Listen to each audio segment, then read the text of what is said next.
This episode of the podcast is brought to you by the UK's #1 coral selling website, coral-auctions.co.uk and reefdork.etsy.com for all your 3D printed aquarium accessory needs.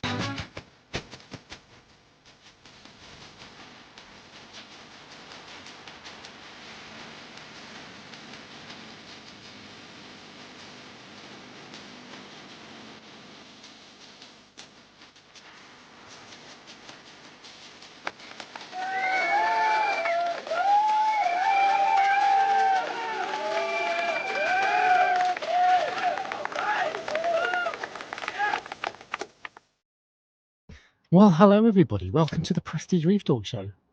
Hope you haven't forgotten us. Have you missed us? Yeah, we've gone for 3 weeks, that's big. Yeah. It's not, I got told off. We went to Love to Reef yesterday. I got told off by a couple of people. I was someone asked, a couple of people asked if we're on this weekend. I was like, yeah, I've had a couple of weeks off, but we're back. And he was like, yeah, I know.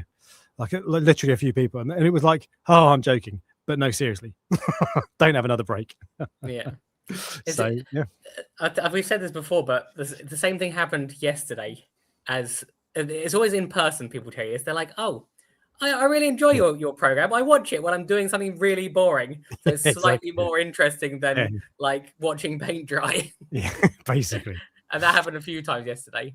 But the thing that I enjoy saying when people go, "Oh, I watched the live stream," I go, "It's pretty boring, isn't it?" And this time you were next to me, and you were like, "What are you saying?" But that's my response almost every time. Really, it's funny. Yeah. But yeah, we're back now, so we're going to be doing a yellow boxfish care guide, and Ryan's just shown me something really interesting that it's ridiculous, but I'll share with you later. That I guarantee 99% of people would not have known about the yellow boxfish. Yeah, I agree with that. Probably. Yeah. I didn't know it. I'm into the thing that the other part of the world that you're talking about, and I had no idea. Yeah. Anyway, so we're 2 weeks off. So I went to Canada land, to give it its full name, British Columbia. So Vancouver, Whistler, a place called Whistler, Vancouver Island, and all around there. Amazing place, absolutely incredible. I posted on Instagram a photo from there with nice scenery, and I had a few Canadians pop up and say welcome and all that sort of stuff. But it's incredible. Just the scenery everywhere is just spectacular, really dramatic. Mountains covered in trees, the wildlife. We went on the ferry from Vancouver to Vancouver Island, and there was a whale just like bouncing around. It's just a whale, just a humpback casual whale. Yeah, exactly. We saw seals, sea lions, bears, sea otters. Oh, so you saw a lot then. The works. They absolutely works. And you see, just the scenery is amazing. The weather was a few days was a bit like UK. Then after that, it got really nice. People are really nice. It's a massive place, and there aren't many people there, so it feels quite relaxed. Just wicked place, and the wildlife was just insane. So, and you went to a fish shop, didn't you? I did, yeah. Coincidentally, the first hotel, I swear to God this wasn't planned. I didn't. Yeah, I bet Mrs. Reef Dog was like, "We've come across the world, and you brought me somewhere near a fish shop." So I didn't book the hotel, but it was literally opposite. About 50 yards up the road, there was an aquarium shop. I was like, well, let's go in there. It was called Aquariums West in Vancouver, near the main road, which is Robson Street or something. I can't remember. Anyway, it's called Aquariums West, and we went in. It was actually mostly freshwater, to be fair. There was a little bit of salt water, but not much. But so I didn't have a proper look around. I was going to have a look at prices and see what the difference was, but there wasn't really that much there, and so I didn't really pay much attention. But it's funny because when you go to, when you're in another country, even though you can't buy anything from the fish shop, it's still just intriguing to go in. 100%. And the fish and coral usually exactly the same. They're exactly the same as you get anywhere. This was the display tank, nice little display tank. But again, all those corals and all the fish, I see them all the time. Yeah, that's what I mean. It's like, so I don't know what you're expecting. Like, do you go in there thinking that they've discovered fish and corals that we don't know about? I don't know. A part of it might just be like, oh, what if they're doing anything different? Like I suppose if you were traveling 4 hours away and you know there was a fish shop 10 minutes away, you'd pop in and have a look, wouldn't you? So it's probably no different. But no, that was, and it was literally the first thing we did. We got there, dumped our bags, and I was like, right, we're just going to have a quick walk up here and then go into the fish shop. So Yeah. but I didn't. Annoyingly, so Vancouver is the opposite side of the country to Toronto, which is where Fragbox are based. So I couldn't go there, and I didn't. I don't know if there are any other places in British Columbia. I didn't look it up, but it would have been cool to go and see Fragbox. And I don't know if there must be other decent shops in Canada as well. But I wonder if they still only sell tank bred fish. I remember there was a time when they. This was probably a year ago. He went scuba diving, and then he went, right, I'm not selling anything but tank bred fish from now on. And I wondered if that he maintained that. The reason I think it would be tough to only sell tank bred fish, but then again, if most of the sales come from coral, it probably doesn't make that much difference. The thing I remember talking to you about this at the time, and I think you were saying that most of his sales is corals. So I can't see on their website there's no fish on there, but that doesn't really mean anything, does it? So, but yeah. Oh no, here we go. There's a fish. That is a black and gold chromis. Do you get captive bred black and gold chromis? I don't know. Is the honest answer. No, I've never seen it would probably say captive breds if it was. So maybe it's $14.95. So that's about £8. That is. That's cheap. Well, actually, I don't know if it's cheap because I don't know how much they cost in the UK. No, I was going to say neither do I. No, but it feels cheap. And if you're paying less than a tenner for a saltwater fish, it's cheap. It might be a neon tetra. Just look a bit closer. Yeah. But yeah, so that was Canadian land. Very nice place indeed. Back now though, and we went to Love to Reef yesterday. Actually, do you know what? Let me just wind back before we go on to Love to Reef. Yeah. What have you been up to? It's been 3 weeks, right? No, I've not finished. I've not finished with you yet because you were away for 10 days. That was it 10 days? 10, 11, something like that, yeah. Okay. And how did the tank do in those 10, 11 days? Because that's a long time to be. Sometimes being away from your tank for 2 days is not good. No, indeed. I don't like leaving, to be honest. So actually, on this holiday, that's the longest holiday, apart from my honeymoon, that's the longest holiday I can remember having. I haven't been away for more than a week for a long time, at least, I don't know, 10 years. Anyway, I don't like being away from the tank that long. This time was the first time that I didn't find myself thinking, God, I want to get back and see the tank, make sure it's okay. But that's probably mainly because Canada was such a cool place. But the tank was pretty much as I left it when I got back. So my parents stayed in the house and they looked after the tank and the cat, basically. So so it was all set up, and I've got I can access some stuff online. I can see my alkalinity. I can see how much auto top off water is dosed. I can see the temperature. Do you look at all those things like when you're away? I did, because before temperature I didn't bother checking in because it wasn't that hot and there's not a lot I can do about it. Alkalinity though I did check, because so actually the tank was fine in the period when I left it away, but the couple of days before, I can't remember if I talked about this on the last episode of the show, but I did all my tests, and my calcium was 390 and my magnesium was 1050. Yeah. And I was like, no, I did talk about it. I was like, for God's sake. So I mixed up. I went onto the calculator and worked out exactly how much I needed to dose DIY stuff. And I dosed the correct amount. And I did get it back up, but I did it too quickly. I decided I'd just do it in, I think, 2 days, 1 day maybe. Just doing a day. Why I didn't think, let me just do this over the course of a week, because I just don't know. Just every now and then, there are certain rules of the game that you always follow these rules. You just do. It's boring and you've got to be a bit patient, but just do it. And one of them is, if you're going to change your parameters, don't do it too quickly. I know that. I'm aware of that. All right. You worked that out quite early on. And for some reason, I was like, I'll be okay. And it wasn't. And to be fair, the tank was in the toilet anyway. When the parameters are that out of whack, the corals aren't happy. But it caused a couple of my corals to strip. Weirdly, so it was a bird's nest colony, really nice one, a Caliendrum. Love that coral. That was a good, maybe a foot across, maybe not quite that big. That stripped. And my Monty, bubblegum Monty, stripped as well. Weirdly, a couple of acros in there, absolutely fine. Yes, And the only thing that was different was when I got back, a Scully had stripped, and so I just had a skeleton left, and that was a bit unusual. I've had that for 5-6 years as well, I bet. So that had gone. So I did, but to be fair, when that was 2 days before I went away. But the reason I was checking in on the auto top off difference was because I've already reached max saturation in terms of how much calc I can dose. Yeah. And so if I was putting in 5 liters of magnesium, and if I'm going to do that, that means that that's all fresh water basically. So is that mean? Oh, that's does that true. mean Yeah, that's true. if I'm not losing more than that to evaporation, am I just diluting the tank? Actually, it wouldn't really matter. 5 liters on a 700 of fresh water, 700-liter tank is nothing. Yeah. But still, and I was checking in, and it did dispense water a couple of times, so I was obviously evaporating a little bit. But yeah, no, I did check in a bit. But yeah, it's the going away didn't cause any problems. Because I'm an idiot and I decided I wanted to fix everything before I went away, I caused myself problems. So yeah, you have to start preparing 2 weeks in advance if you're going away.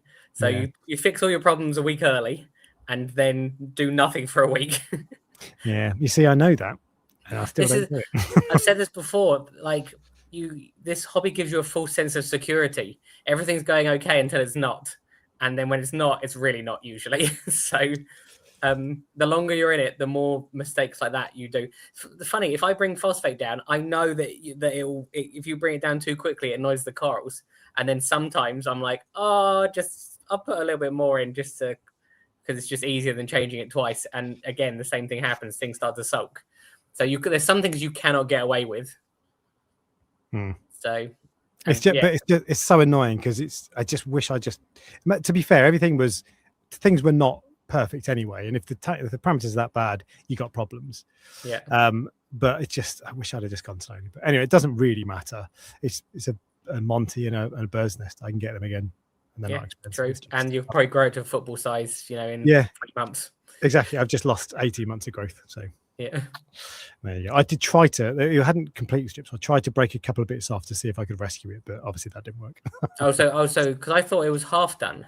I thought it started to strip before I went away, but that was happening. It was like if it starts to strip, if it's not, it wasn't just like a tiny little patch. It started quite significantly, and when that starts, it's very rare that it stops. Although weirdly, the bubblegum Monty, about 95% stripped, but 5% is still there, and now a week on, still there and hanging on. So I'm just going to leave that, see if it recovers. So you've got a 95% dead coral with a 5% growth tip. Exactly, but like just some colour on the end. But the main reason I'm leaving it in is because that's where some of the damsels hide. Yeah.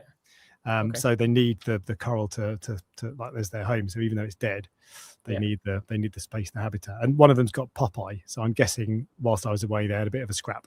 Yeah. Yeah. So it can be water quality as well, but that's usually if it's like really, really high nutrients. Yeah, phosphate is nitrate. Oh no. So phosphate is quite well. I was going to say phosphate was quite low. It's about 0.1, and now it's double that when I've got back. But nitrate was about 30 or something. So it's more likely they had a scrap. Yeah, exactly. Yeah. It's not. Yeah, but anyway, but no. So it was the being away didn't cause a problem. Being an idiot did. So there you go. Well done, Reef Dork. Dumbass. Okay. Regards to my week or weeks. Most of it was preparing for Love to Reef, if I'm honest. It takes ages to prepare for a coral show. There's only one, there's two little minor updates with regards to the water box. So far, I still have the Moorish idol. The lady was going to take it, had an issue with her tank with regards to white spots. So she said, like, it's best not for me to take it. So I've still got it at the moment. It's going. It will go somewhere. I just don't know where at the moment because she said let it go to somewhere else. So I might just drop off at Jamie's house without knowing, put in the big tank. And the other thing is, and this is kind of in touch with the theme of this is, do you remember I got that little tiny boxfish? Yes, I do. It got stuck to the power head. It got stuck to the MP40.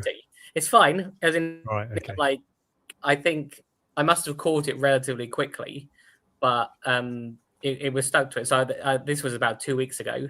So I got it out, put it into the sump, and it's fine. So I did wonder if that was going to be the end of it. And I think if it's a big box fish that was stuck to it, then I think that might have done it. But I think because there's a little one, it was like wedged between. It was almost like wedged between the. I need to get. You can get these things for an enemy guards, can't you? Guards, yeah. And I think you can get 3D printed ones. I've got a couple of them. Yeah. that might be a better idea than. I don't really like the foam mats on them because they get all clogged and look ugly. So, but he's fine. He's in the sump at the moment. He's been there for 2 weeks, and he's. Oh, did you put him there to recover?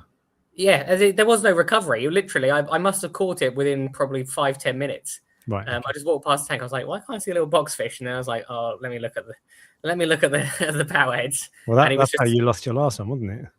Yeah, but that was different. Yeah, it was different.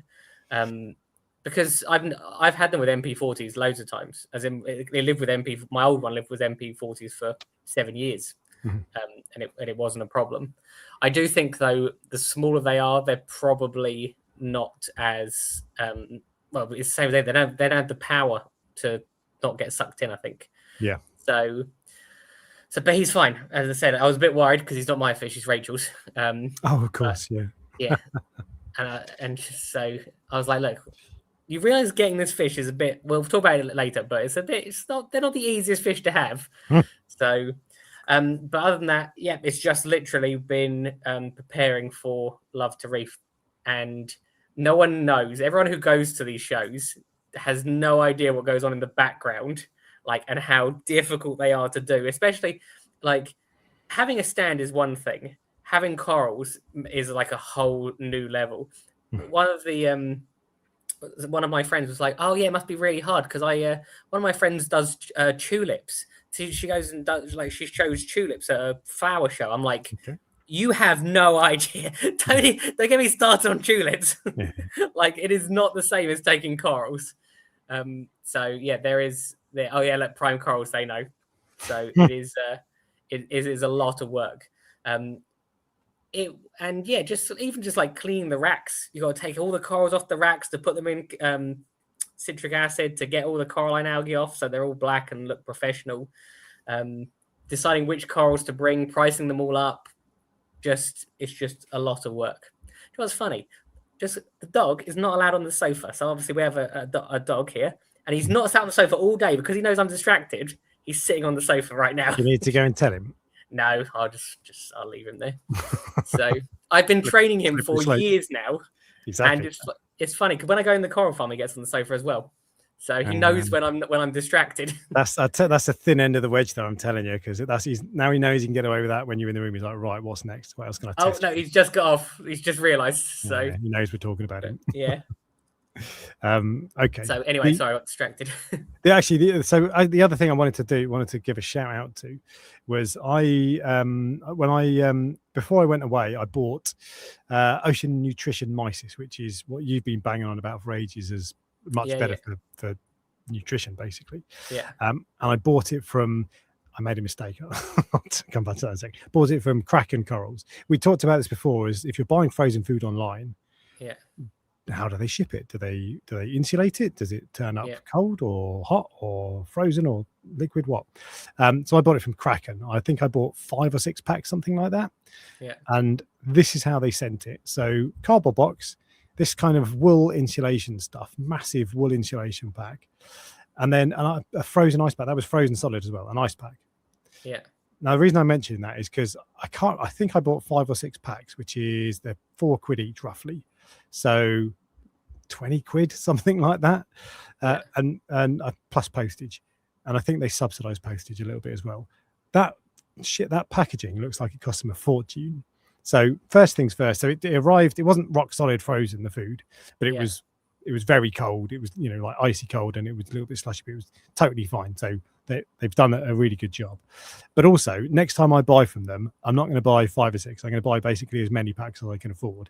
So what I just wanted to say, well, fair play to Kraken, because that's really good work, despite the fact that must eat in most of their profit. And if you ever do buy this stuff, frozen food online, from wherever you get it, buy as many packs as you can, because if you buy one, they're losing money. So yeah, I can't imagine. Well, I know they won't be making a load of money on that. So yeah, buy as many as you possibly can do. If you can buy 10, great. If you can buy 50, even better. And as I've said many times, very good food, Ocean Nutrition Mysis. So, but not a lot of shops hold it for some reason. No, it's weird. Yeah, I think it's because of the profit margin on it. I think there's more profit on the other foods. So yeah, I think the other foods are cheaper as well. Normally you can get like 4 for £10 or something, isn't it? Or 5 for £10. I don't know if they still do that. Four for something like that. 4 for a tenner. But yeah, okay, that's very interesting. So it's it's significantly cheaper, and the profit margin is bigger, which means the amount of money it costs to make it, unless Ocean Nutrition just driving around in Ferraris, the amount of money it costs to make it is quite a lot smaller than the amount of money it costs to make Ocean Nutrition. So yeah, so there you go. But I know you're hesitant at the moment, but I genuinely believe that it's a much better quality food than. I absolutely have no question it is whatsoever. It's just I haven't noticed it myself because I've only been feeding it for 2 weeks. But and all my fish are fat anyway. I haven't got any finicky fish really. Yeah, it's more about there's less waste. I find if you look at it in a little cup, there's no like legs and half shrimps and things like that. It's just all whole pieces. Yeah. I'd be interested to see. PE mysis as well are meant to be similar quality, or if not better quality, but I think they have like really chunky shrimp. And it comes in slabs. And I can't be dealing with slabs because then one day you'll feed like this, like a tiny amount, and the next day you're feeding like half the slab. Exactly. Yeah. So that comes down to convenience. So Ocean Nutrition looks like an American company. It's owned by Great Salt Lake Artemia, which is included from the Dutch investment firm. Oh, okay, maybe it's Dutch. Yeah, Dutch. And the owners are Eric Vandenbrander and Ward Bryce. They might not have any interest whatsoever in coming on, but I think I would find that really interesting to talk to people about food, nutrition, and that sort of stuff. Yeah. It must be the process of how it's processed, because a mysis shrimp is probably a mysis shrimp. Yeah. Like within you might be harvested at different times, like so you might get bigger or smaller pieces. But maybe they're fed different things, because like if you feed a cow rubbish, the steak isn't going to taste as nice if you feed it good stuff. Probably true, but also it must be the processing part of it, because if it's coming in with all the legs and and they're all split in half and stuff like that, that's something to do with the machinery, I assume, quality control and So. Okay, but there you go. Good stuff. But I said I made a mistake when I posted on Instagram. I bought something that day from Finest and something from Kraken, and on Instagram I was like, I think I got it from Finest. So I said shout out to Finest, and I've realised today I checked my bank statement because hang on, I actually got it from Kraken. So I accidentally gave Finest credit for Kraken's work. I was going to say I thought it was Finest you got it from, but then when you said Kraken, I'm like, I'm not going to correct him. No, you can get it from both, and they're both really. They're the same company anyway, so they. There you go. As in, I think Finest bought Kraken. Yeah, you might be right actually. Either way, it was Kraken, but they're both. I like both of them, so shout out to them. But if you do buy any frozen food online, buy as many packs as you can. Literally, if you can buy 20 or 30, it's just going to go in the freezer. It's not going to go off. Then do it. So, well, in my case, I buy 60, and then you have 2 freezer trays full of it. Well, that's the point. Your other half might not thank you if your half your food are taken up with fish. So there's your limit. That's the problem. That is the problem. It shows how much I care for the fish, where they take 2 sections of 3. And more to the point, in your freezer, or at least before you met Rachel, there was nothing in it. You might have like a slice of bread in it, and that was it. And then in his fridge, anytime I go to his house, you'd open the fridge. There's like some butter and some tomato ketchup, and you're like, where's everything else? It's been a long time since you've lived on your own, isn't it? It is, yeah. But to be fair, that was what it was like. Yeah. Sofa and TV and beer in the fridge. I used to go to the shop because I didn't do a big shop. I would just go to the shop basically every night and buy what I wanted. So, going back to Love to Reef, I realized I didn't think about this before. Is you doing these shows makes me feel like I'm part of a community. Did you feel that when you were there? Yeah, very much so. Yeah, because you recognize people over the years for time and time again. Sometimes they're customers, sometimes they're just people that you've never spoken to, but you recognize them. And then obviously for me, the vendors, you see the same vendors at each of the shows. It was a shame. Normally I would stay away at like if I go to a show, but because it was only an hour and a half's drive, I just thought, what's the point in spending like £150 when I could just drive home? So I just worked with you on the. I was enslaved by Ryan, wasn't I? Basically, enslaved, yeah, free labor. And I just worked on your stand the whole day, so I didn't do a proper walk around. I didn't do a walk around at all, in fact. But in hindsight, I should have taken my camera, and because there were a couple of things there. There was the new Red Sea controller that would have been good, and there was a Tunzi 360 spinning thing that was really weird but really cool. Yeah, for those people that don't know, it's like a cake rack. I'm assuming is what it is that spins. So I kind of did he say it did come with a rock or it didn't come with a rock? I wasn't sure. I thought he said it did. Work it out. Yeah, and then he said it didn't. I couldn't work it. But so basically, you put your corals on it, and then it spins around so that you're constantly seeing a different section of so the tank. It's like a rod with a base at the bottom of the tank, and the rod goes into your rock, and it's and then you point a power head at the rock, and it spins it around. So it rotates the entire rock, so your entire aquascape is spinning. So your corals are getting flow from all angles and light from all angles all the time. Yeah, which I thought. We both look at the show. It looked a bit gimmicky because the power head was like full on it, so it was spinning like every minute was it would do a rotation, which I didn't like that. But what I thought is if they could do, they'd have to obviously get a power supply to it, so it's not controlled by with it being controlled by the power head. It's sort of like uncontrolled, if you see what I mean. You don't have that much control. I also thought the tank looked really weird because it was still. There was no random flow. The power head was just on permanently, so the surface was still. And for me, the benefit of that is that your corals get flow from all angles, but you still want the random flow, don't you? So I thought that was a bit weird. But you're right. If they motorize it so it spins and it spins so slowly you can't see it spinning. It's just if you go away for half an hour and come back, the corals will move around an inch. Yeah, that is cool.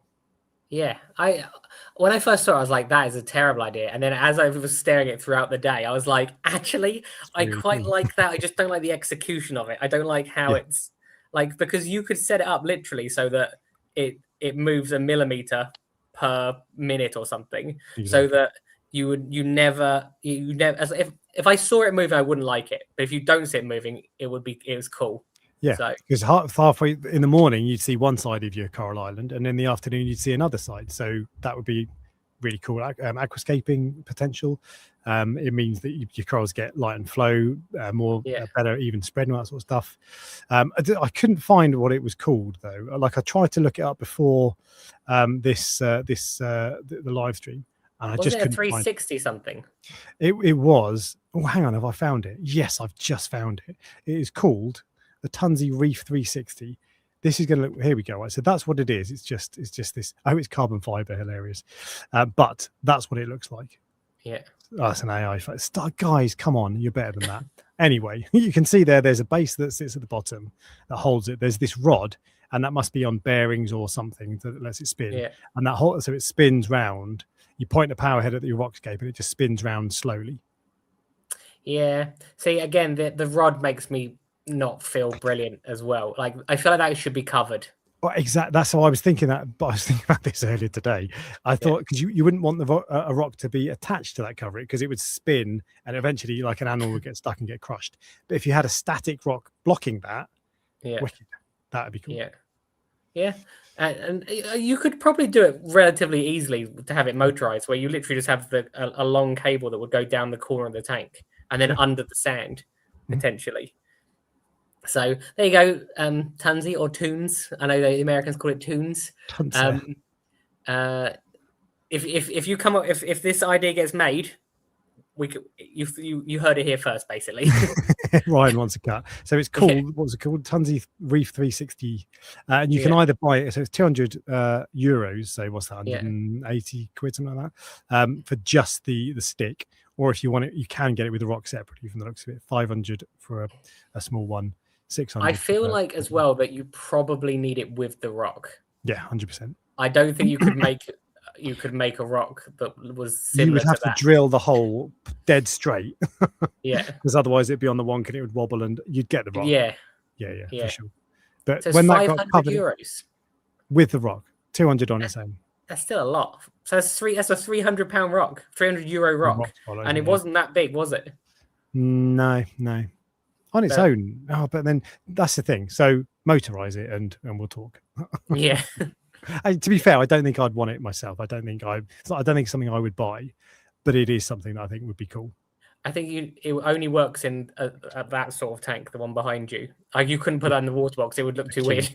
Yeah, totally. Yeah, but a nice idea and different. You don't see innovation very often, do you? So that is true. It's been a while since we've seen some proper innovation in the hobby. Indeed. So, but yeah, so going back to obviously the show, Shares Art was there. So I think they did. I think they sold a few. It's obviously I've not done that show before, so I don't know how it compares to like how I don't know if people were buying loads of coral or if people were hesitant of buying coral. I think Aqua's sort of nearer like the end of summer, isn't it? It was in September. So so you're going into like autumn, and people are in more of a coral buying mood in autumn, aren't they? So I don't know if yesterday was a success for them, or if it was quieter than usual for sales. I'm sure I talked to Paul, the guy who runs it, and I'm sure a while ago he said he wanted to do it at a different time of year, but Aqua was taken up. So maybe if Aqua moves, then Love to Reef next year is in September, which would be better. Yeah, it was hot. The room was hot as well. Or March, February. Yeah, for sure. That's probably better. Well, yeah, I was. That was the downside. It was quite hot. If you went there yesterday, if people in the chat went there yesterday, we experienced something together. I feel because you see people walking around and there was literally sweat dripping off their faces, wasn't there, for some people? It wasn't too bad. It wasn't it wasn't unbearable, but it was. No, but I think it was okay for us because we had our hands in the tank all the time, so it was cooling us down. I really think that was what was happening. Yeah, maybe. But yeah, so it wasn't too bad, but I wouldn't have wanted to be there for 8 hours. No. Oh, John just wrote it was unbearable. There you go. So John, the raffle room was torture. Oh yeah, because that was like 200 people in one room. That he was okay. There you go. Alex was fine with it. I think what we realized, it was the tank that was keeping us cool. There you go. But yeah, so it was a bit warm. So there you go. Maybe it'll be a different time of year next year. That'd be cool. Yeah. But it was busy. So when it first opened, it was it was rammed, wasn't it? Yeah. So there's always the other thing that people don't realize is that when you're a coral seller, the one thing that you don't want is you don't want to have a white tank, because when you move a load of corals, there's loads of slime and detritus, and you're really upsetting the ecosystem of the tank. And you quite often one of the tanks for one of the vendors, it happened with AAC yesterday. It wasn't too bad. Sometimes it's like milk, so there's a big risk for coral sellers when you do this, and that's what I mean by there's a lot that goes on in these shows that people don't realize. Because you have to think you go there, you set it all up the night before. It's hours of work, thousands of pounds of money in terms of, and you might come back and then one of the tanks at Aqua that was completely wiped out, wasn't it? Lost load of corals. And so they basically lost all their corals. So there is a real big there's a big risk. So with doing this, but a bit of excitement, bit of gambling, eh? Yeah. Well, there was you were encouraging gambling at your stand as well, weren't you? Yeah, true. I was just checking you weren't texting me then. No. I've just. And my phone's on silent, so I'm like, who are you texting? I'm trying to very subtly without anyone noticing. So thanks for that. Trying to put the light on behind me because I just had it on too dim. So yeah, cheers. Yeah. Highlight my unprofessionalism. Thanks, Ryan. I wouldn't worry. People aren't used to professionalism here. This is true. John said, "I wonder if the pH dropped a lot in your tank." I wouldn't know. I didn't test it. Is the honest answer. I don't know. The thing I was most worried about. There's two things you're always worried about. You're worried about salinity and temperature when you go to these. Salinity, because what I always do is I take half the water out of the tank and then half the water out is newly mixed water. So when you put those together, you're like, is this going to be about right? And then obviously it was fine. Temperature I was concerned about yesterday because this would have been the first. Normally you're worried the tank's going to get too cold because obviously Aqua was a massive warehouse, wasn't it? And there's no heaters in there, I assume, and it's just the heaters from the tank that keep things warm. Whereas yesterday it was hot on the day it's setting up, and it was actually hotter the day before, I think, setting it up. But right. yeah, but there was less people, so there wasn't as much like body heat. So, but again, it wasn't. On the point of temperature, actually, so this week coming is going to be, we've got a heat wave coming, and not like, so years gone by, people say, oh, it's a heat wave, it's like 20 degrees, like, mate, so that's not a heat wave. But this year, they're not joking, this time, it really is. So it's going to be 37 degrees. What is on Wednesday and Thursday? What's that in Fahrenheit? 99 Fahrenheit, that is. So that's hot by anyone's standards. And just so my tanks today, I checked before I came up, the main one is 25.5 and it's normally 25, and the other one, the little TMC first wave 78, is 26.5 and it's normally 25. If you've got a tank that has an auto top off, then you want evaporation, so you want to blow a fan across it, the biggest fan you can get your hands on. I don't care if it makes your living room noisy for a week, or looks stupid and it looks ridiculous. It doesn't matter. That you don't want to be sat there when the temperature's going up to 29 degrees going, oh god, I wish I'd bought a fan. So open your cabinet doors. If you don't have that, so like with the first wave 78, you can't put a fan on it because it's got a lid on it. And if you take the lid off and put a fan on it, then your salinity is going to spike because you're evaporating a load of water. So unless you buy an auto top off as well, or top it up manually, and in any event, you're going to risk your fish jumping out. On that tank, when it gets really hot, I just turn the light off. And if you've got, so I've actually had that light off for weeks. So, and I've got zoas still growing; they're not going anywhere. But if you've got a tank like that, a Fluval Evo or a TMC first wave, just turn the light off for those 2 days.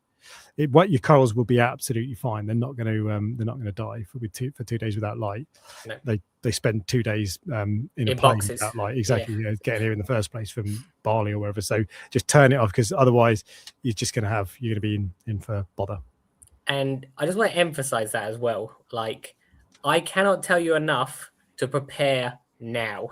As in, go on Amazon. If you have a tank and you don't have a fan at all, at least a fan, go on Amazon right now and buy a desk fan if you had to, and something that will like hold it up. You know, one of the ones has a literally once I just put a load of cardboard boxes, stacked a load of cardboard boxes on top of each other, and then put a desk fan on top. But don't think that it'll be all right. And the reason I'm telling you this now is because I don't know how much a desk fan costs, probably like 20 quid or whatever. Yeah. You'll probably lose more than that in coral if you 100%. So because 37 degrees is no joke. And by the way, a lot of people get it wrong on what you're supposed to do as well, because a lot of people, I see people every year, it comes out when it gets hot in the UK, people argue on forums or whatever about the best way to do it, and whether should you have your windows open, should you have your curtains open, all this. Close your windows because the air outside is hotter. Open them at like 8 p.m. when it's got cooler. Close all your blinds to reflect the heat back out. Put cardboard boxes on the outside of your windows if you want to really go over the top. Ryan loves that. Yeah, and if you want your neighbours to know that you wear like Ted Baker, use a Ted Baker box. Exactly. But close your windows and your blinds. Only open them when it's got cooler outside. And open your cabinet doors as well. That lets you'd just be surprised how much heat they retain. The 2 fans that I would recommend are something like this. This is called it's a 9-inch, 12-inch, 16-inch Ram metal floor air circulator. It's a hydroponics fan. It says it's a quiet hydroponics fan. On level 1, it's quiet, but it's not quiet on full speed. But they're brilliant. They're really powerful.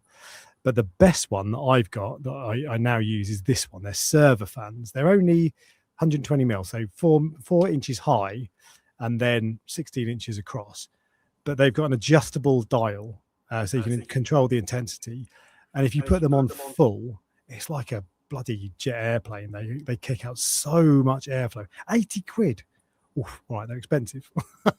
But still. Look, you spent more than that on one coral. So yeah, absolutely. Yeah. I've purchased 2 times. They're fantastic. They're really, really good. I would strongly recommend getting yourself any fan will do, but the bigger fan you can get the better. Or a aircon if you can get aircon. Yeah, or even like freeze a bottle of RO water. Don't use tap water. Like this is just like and put it in your sump. I'm just there will be people that are listening right now that won't do anything. I promise you, there'll be people that are listening right now that won't do anything, and then on the day they'll go, I thought it was going to be all right. 37, it will not be all right.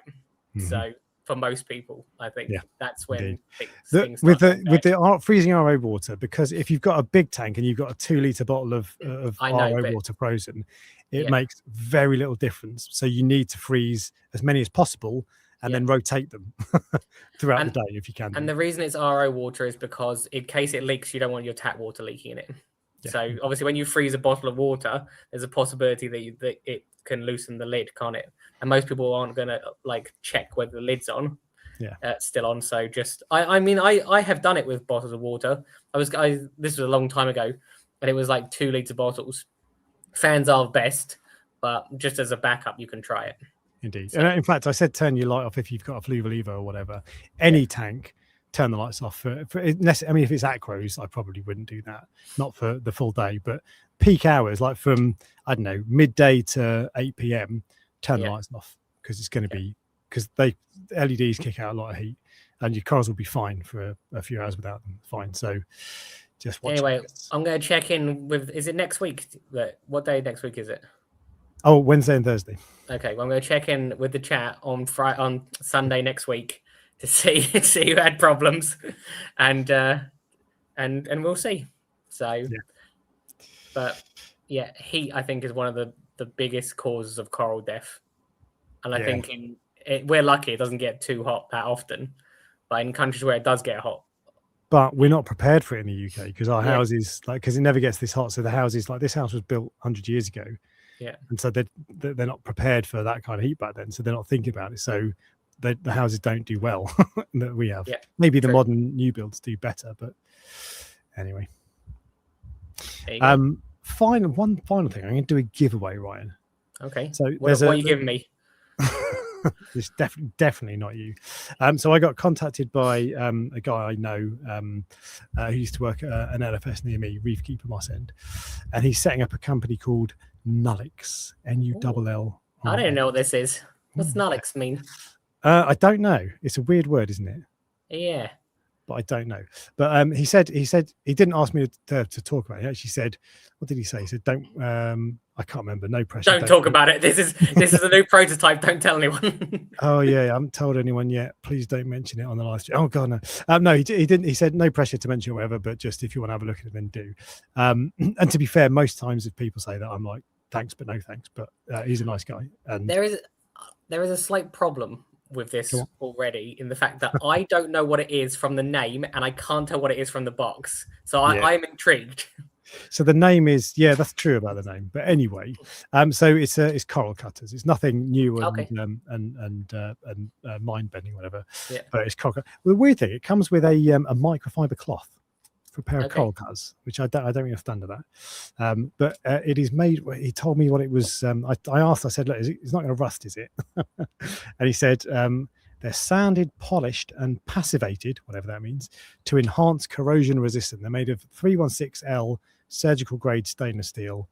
But as you know, salt water will eventually get everything. So rinse them with fresh water after use, which Ryan doesn't do, and then all of his cutters rot. Not strictly true, but look, that's sort of thing I'd like to put those to the test. So. Yeah, indeed. But they're very similar to any other set of coral cutters you'll see, but if they're made of high grade steel, maybe some other stuff isn't. So there you go. So I'm going to do a giveaway. I haven't worked out how I'm going to do a giveaway, and also he sent me a mug, so I'm giving that away as well. So if you want a pair of coral cutters, in fact, you know what? Let's do it now. This is UK only, because I've got to post it, and I'll pay for postage. But it's UK only. So if you are in the UK and you want a pair of Nullix coral cutters, then post in the chat, and it'll be the first person to post this word. So get yourself ready. 1 second. The word Nullix, Nullix. Go. First person to post it gets the coral cutters and the mug. I'm just waiting to see how many times it's spelled incorrectly, because it's not a common word, is it? So people are rapidly typing. I've literally just spelled it out. So if you get it wrong, there we go. Look at that, straight in there. Rick Phantom. Was he the first one? Let me just have a look on. Yep, Rick Phantom. Congratulations, you have won a pair of. There you go. We got John's wrote nullies. So I had a feeling that was coming. You're right, typo, yeah. And 3 people with it. Anyway, Rick Phantom, send me an email, thereefdork@hotmail.com. Ping me your address, and I will send you the thing. There was one other thing that I wanted to ask you, and I kind of know the answer to this already. So you asked me to help. You said to me, like, I would be interested. I think I can't really remember. Like, if I'm saying this wrong, but you said I'll come help you. Like, as in you wanted to come and help on the stand. I think, is that right? I think I offered. I wanted to help you. I wasn't like, oh God, I hope he lets me because I really want to do this. I thought you wanted the experience of doing it because obviously you've seen other people do it with me before, and I thought you wanted to like be like, oh, that looked fun. I'll give it a go this time. I wasn't sure if that was what it was, because that's what I was going to ask you. Like when I said I think you'd already know, did you find it a different experience? It was definitely a different experience. So the kick you got out of it is you like the one-to-one sales patter, basically, don't you? Yeah, only for like one day a year. Yeah, you don't want to work in a shop 24/7. But no, so I think actually part of that is just the way that you just enjoyed that. But part of it also is every car you sell is money in your pocket. Of course. No, but previously other people, so Chris wanted to come back and he's obviously done it previously. He wanted to come and he said, I've been looking forward to this for like since the last show. So he obviously gets something from it.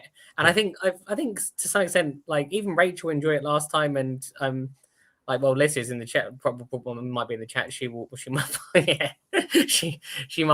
she might say something differently, but that's why I wondered if you enjoyed it or not. Did you see a different side of me yesterday? Yeah, I did. Yeah, you're like there was I'm like a ruthless car salesperson. you called yourself like a predator or something. But, no, I said it's like predatory when people come over. Yeah, exactly. So, it's because what most people do, they come over, they go, oh, I've already spent my coral budget, and I'm like, right, that's it. Like, I'm ignoring that because like there's always money somewhere. 50 no's and a yes still means yes. And then it becomes like a game, doesn't it? So, and as I said, I only get to do it like once a year, so I quite enjoy it. And the other thing is, I don't think I could sell anything else. Like if you said to me, like, go get a job as a car salesperson, I'd be rubbish at it because I don't care about cars. So I would never be able to learn the information that was required. But I think if you're selling something that you're passionate about, that it's like it's easy. Yeah, this is true. So I'm not a salesman. I've never been that kind of person. I never will be. So that side of things just doesn't really interest me. But I did enjoy the chatting to customers basically. That was good. And there were I don't know how many customers we saw all day long, but must have been I think there were 250 people attended. Must have been 200 of them, but went past your stand. I don't know. They may have come past, but they wouldn't have all bought. No, this is true. But no, that was really good. It was good having a chat with lots of people and all that. So yeah, it was cool. That was where you were very helpful, to be honest, because you're like, people quite often want to talk about their tanks and stuff like that, and I feel rude sometimes because people are like trying to talk to you, and you're like, oh, I need to get to the next person. Like, here's Alex, talk to him. Well, I did feel the freedom to do that as well. I wanted to be like, I need to help out, but there were a few times when I was like, I can just step away. There was a couple who were talking about they wanted to buy a K tank, and so I just stepped out just to one side for 5 minutes and just had a chat with them about all the various options and that sort of stuff. So that was good. Yeah. The other thing, it's always nice when people come over and say they've watched the channel or watched the live stream, or so that is like, because you don't know that people are. I know it sounds weird. You'd never realize people are watching when you're actually doing this. I know there's people in the chat, but like lots and lots of people are there. So So that was it, I'd say. But there you go. I should have taken my camera, and I should have like excused myself for an hour and walked around properly and talked to everybody and all that. But I didn't talk to anyone. I didn't talk to anyone. I didn't let you, did I? I was like, do not leave this square. Exactly. Yeah. Until I hit my target. But yeah, it was good. No, it was good. And now there's not going to be an aqua this year. I mean, I don't know if it's in the news. Have you seen that they're opening a new shop? Oh no, it's not in the news. I haven't. What? Tell me more. I don't know enough about it to be able to tell you, but I think it might be like next week. But there's one thing that like frustrates me is their social media person. They've got this new shop, and you think that they would be posting everywhere all this like the what it looks like inside. The social media is literally they show just like a clownfish tank or just another tank. I'm just like I actually genuinely every time they post it, I look because I'm intrigued by what it looks like because it's meant to be like a big like exciting place, I think. And I'm like, why are they not posting this everywhere? Like, why are you not doing a shop tour? Yeah, completely. The worst thing for me is that it's called Aqua. So if you search Aqua, guess what? Lots of things are called Aqua. So nothing comes up and I can never find it. I think you have to search Aqua Group. Yeah. But no, I didn't know that. Tell me, what do you know? As I said, I think it's next week. I know I think it's next week. I hope that they will do a shop, like a big opening where they film and everything, because like I have high expectations for this shop. I believe it's meant to be, it's like a warehouse, I think, or it's part of like a massive building, isn't it? I saw photos on Facebook from them when I was on Facebook before of this enormous warehouse. And so the guy who owns it runs a number of different businesses. He's got fingers in pies. So it won't all be fish. Yeah. But it's enormous. So. I remember seeing them set up their fish systems. I don't know if that was for quarantine. I'm not sure what part's going to be the shop or whatever. But it was like masses and masses of fish systems. And that's what I want to see. I want to see if it's... Oh, yeah, it's my fish shop is opening on Friday, John said. So this Friday it opens. Oh, excellent. So. Okay. Yes. Also, Aqua Group has officially opened its new massive facility, Aqua Group Fishgate. That's what it's called. Yeah. It's in Market Raisin, Lincolnshire. Oh, wow. A brand new freshwater section with over 500 tanks. Marine section includes coral bays. Oh, this is all on Facebook, by the way. There we go. Well, it'll definitely be in the news next week. But Ryan, I might need you to ask them to film it. No, to show me Facebook links. Oh, yeah, that's all right. Yeah, that's fine. But yeah. But like a new fish shop, and a new fish shop that's a proper fish shop, if you see what I mean, where there's there'll be a lot of money involved with that, I assume. Yeah. It's exciting. So that's what I want to see it. So I might send a message going, "Can you just? I'm tired of waiting. Just show me what it looks like." Yeah. The reason I'm excited because the first shop they did, was very different to the other shops. I'd never been there. I don't know what it's like with regards to. I know they used to get in lots of really big, expensive fish, and there was like wood floors and a seating area. So I'll just be interested to see what they've done with a bigger setup. Yeah. Okay. Interesting. Yeah. Cool. Well, I'll look out for it. It turns out I can access Facebook still, and there's an announcement on their Facebook page. 26th of June. So yeah, next week. Cool. All right, we'll have a look. That will be in the news next week, but it's not in the news this week. There's only one thing. There's nothing. It's summer, so nothing happens. But there is one thing in the news. True. Member questions is next, Ryan. Member questions. So we've got two member. First off, actually, one of the I'll just read the question. This is from Hamish Wall. She says, "Hey Alex, have you thought about trying the AI Hydra Edge? I was rewatching an old live stream and you said that you wanted a light with the blues of an AI blade and the shimmer of Kessel. And I think the Edge might be the light for that because of the Solar Wings shimmer." And then he goes on to say, "This is a much better time for a live stream than those very small number of us who support the better team in the Ashes. It's not going to be 3:30 in the morning." And that's because I set the link up for the live stream when I was in Canada, and I forgot that it uses the local time.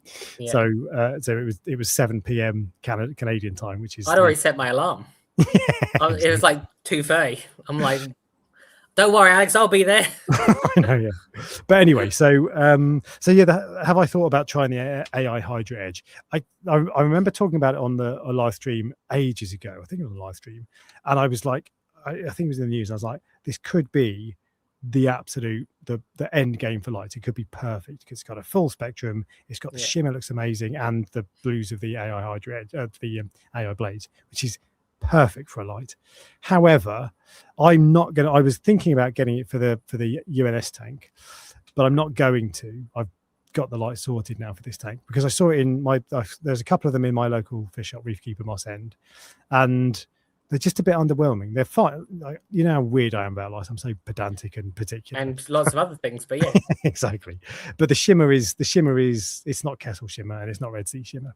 So to be in a shop, the ambient light is totally different to the way it would be here. So maybe it would be different in my house. But I talked to someone else about it actually, and he said the same thing. He had one. So I was slightly underwhelmed. But on paper, if you want shimmer with good blues, then it's a good way to go.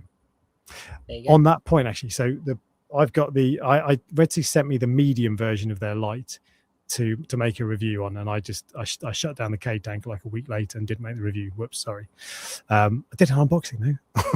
But anyway, so I was going to keep that light for this tank, then do the review and then sell that light and buy a new one.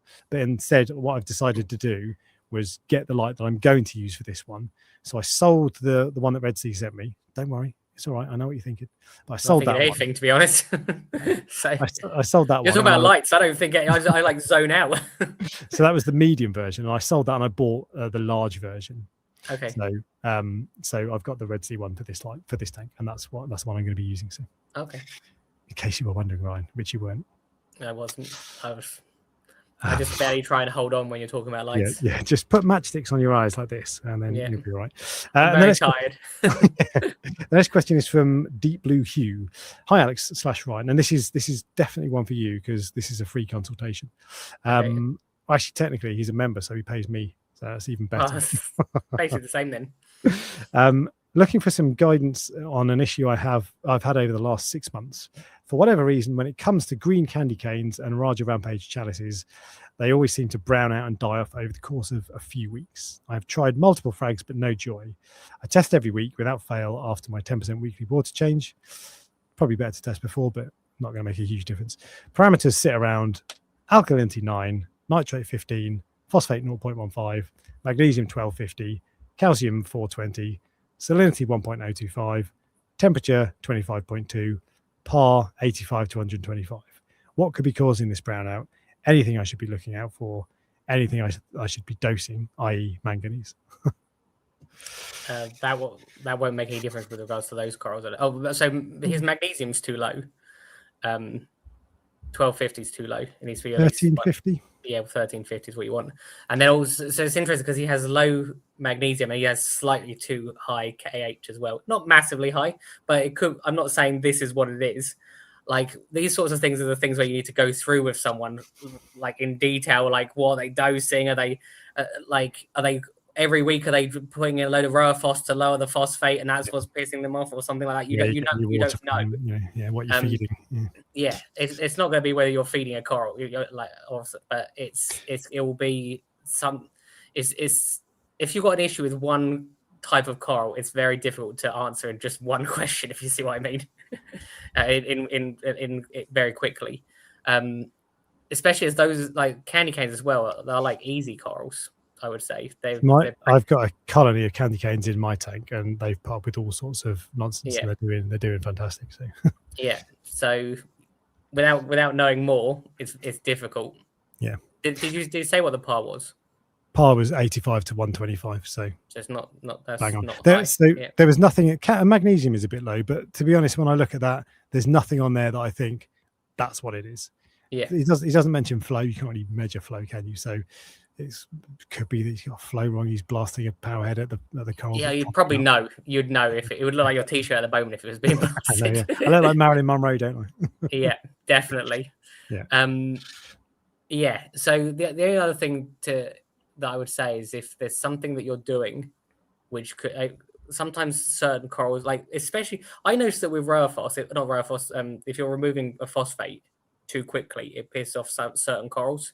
And frog spawns are one of the things that bothers, but it doesn't bother other things. Mm-hmm. So it could be something that he's doing regularly. Yeah, that you don't know, but he doesn't realize. Yeah. So ICP test is worth a shout as well. It might be that you've got a power head that's rotting or whatever, but yeah. So as I said, unless I go into more detail, it's difficult with one line. Yeah, but don't start dosing things. Well, manganese. Yeah, exactly. Yeah, definitely don't do that. It's not necessarily a bad thing, but it's not where your problems are going to be fixed. But the real answer is give Ryan a call and do a consultation. That wasn't what I was suggesting. I know, So, I know. But that's the trouble. Is like if you get on a forum, it's probably not the worst. yeah, way that was what I was saying. You can The post best thing- photos as well and have a back and forwards conversation and that. So. Yes, with something where, let's put it this way: if someone's had a problem for a few months, then it's a backwards and forwards conversation. Yeah, it's not a like a quick fix to go. Yeah, this is what the problem is. So, but there's no pests or anything like that specifically affect candy canes. What was the other coral? What that you chalice said? was it Roger Rampage chalice? Yeah. Oh yeah, Roger Rampage. So I mean, well, they're both green. So maybe there's a fish that likes eating green corals, but it sounded like they were browning out. So again, it could literally be like this is the sort of thing where you could go. You could go. Oh, tell me your fish. They go, oh yeah, I got a fox face. I'm like, oh, that's probably what it is. Yeah, like pretend. Do you see what I mean? Yeah, so that's why it's difficult to answer with one question. Indeed, but yeah, nothing massively wrong. A couple of things: bring your out down a little bit, bring your magnesium up a little bit. But they're not like dangerous. They're not. No, I know, but maybe a combination of both of them could be the problem. Yeah, maybe, but it's just when you've got something like that, you need to go through and take away everything that could be an issue. Yeah. Just because even if it's not that, well, that's correcting things anyway. So Yeah, but true. Anyway, well, thanks for the help, Ryan. I really appreciate that. It's always good to get a straight answer. Yeah. Fine. Well, actually, before we move on to the headline topic, which is Ryan's Boxfish, Yellow Boxfish Care Guide, do you want to give us an update on the other project you're working on? Oh, what the game? You mean? Yeah. Oh yeah, I can do. I wasn't going to mention it, but well, it got funded basically. So, I didn't even know what the number was. So that's yeah. I want to say thank you, obviously, to everyone. I know some people have supported it because they're interested in the game. Some people have supported it just because they want to help me out and they appreciate the channel and stuff like that. But obviously, the goal was 85,000, and as you saw, it's now 108,000. So it's it could end up being life changing. Is the honest answer.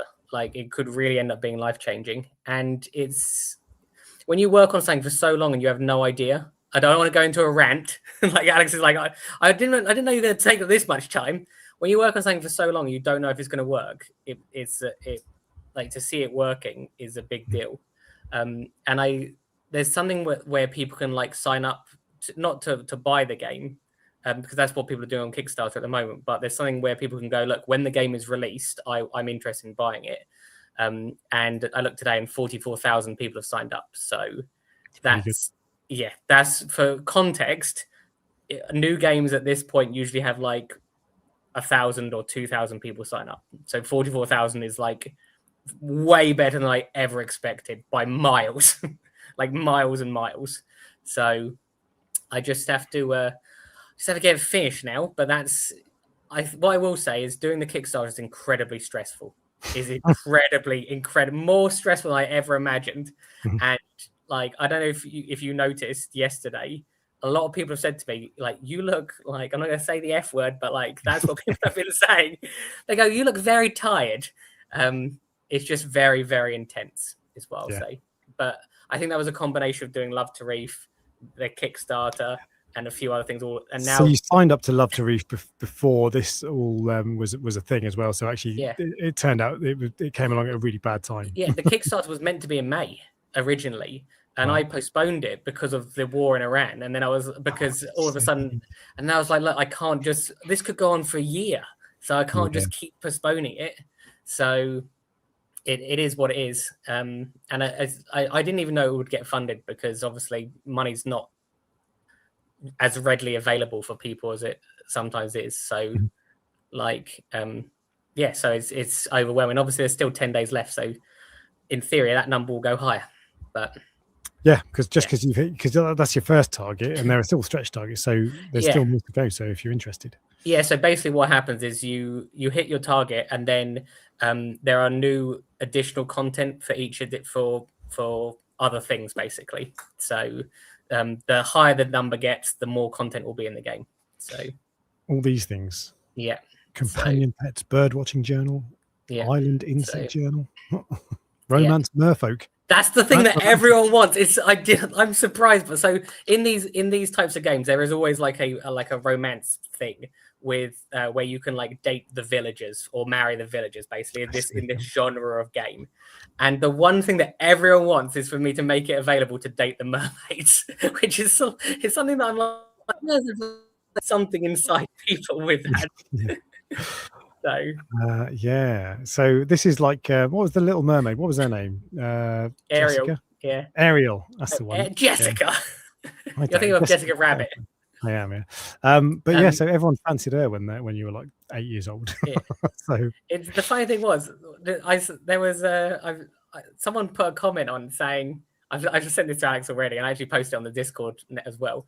Someone put a comment saying, "Oh, this game's never going to get funded because the characters aren't attractive enough." And I'm like, that's the least of your worries if you. So, but yeah, that's it anyway. But look, trust, as I said, I cannot tell you enough. If you and there were people yesterday at the show saying that they helped out, and people will be listening that helped out. So trust me, it makes an absolutely massive difference. So thank you to everybody, and well done, Ryan. That's I know it gets harder from here, but that's a serious achievement. So and it shows that you're onto something. Yeah, it's not obviously the end. It's a year and a half's time is the end. Like that's so it's going to be. I feel, how do I put it? So you're halfway up Everest. People are like, oh, you've done really well. I'm like, it's not the end yet. I've still got to keep going. Yeah. So. But this is, as I said, this is the thing this is the first stage. If you see, well, not the first stage, but like the funding has been yeah. So there you go. There you go. Well, in which case we can now move on to the Ryan's care guide for the yellow boxfish. 104, 106. Oh wait. 106. Yeah. So Ryan, we're going to go through the usual questions. Yeah, when you say usual questions, I didn't remember what questions, so I have actually got some notes, but I'm probably going to wing your questions. Excellent, that's the way I like it. Yeah. Well, you've had a couple of boxfish before. You had one that you had for 5-6 years. I had one for 7 years, and then I had one for not very long at all. So, okay. And now you currently have one that you've had for like a month or whatever. Yeah, I think this one will be fine. Like touch wood. I think what usually happens is either like they die almost immediately, or they're actually relatively hardy, I think. So, and I've had one for 6 months now that you got me. So, all right. So we're going to start with the usual question: why would you want one? Because they are like the coolest fish. They have the best personality, I think, of any fish. Would you agree with this? It's a big call, but they're up there. Name one that's better. Pufferfish. And if you say you're scarlet hawkfish, there's like pufferfish, scarlet hawkfish. Yeah, blennies are cool. Pufferfish. Yeah. Anyway, they're up there. Yeah, I would say personality. They would be at the very, very top of personality for fish for me. Yeah, they're cool. Why? What personality do they have?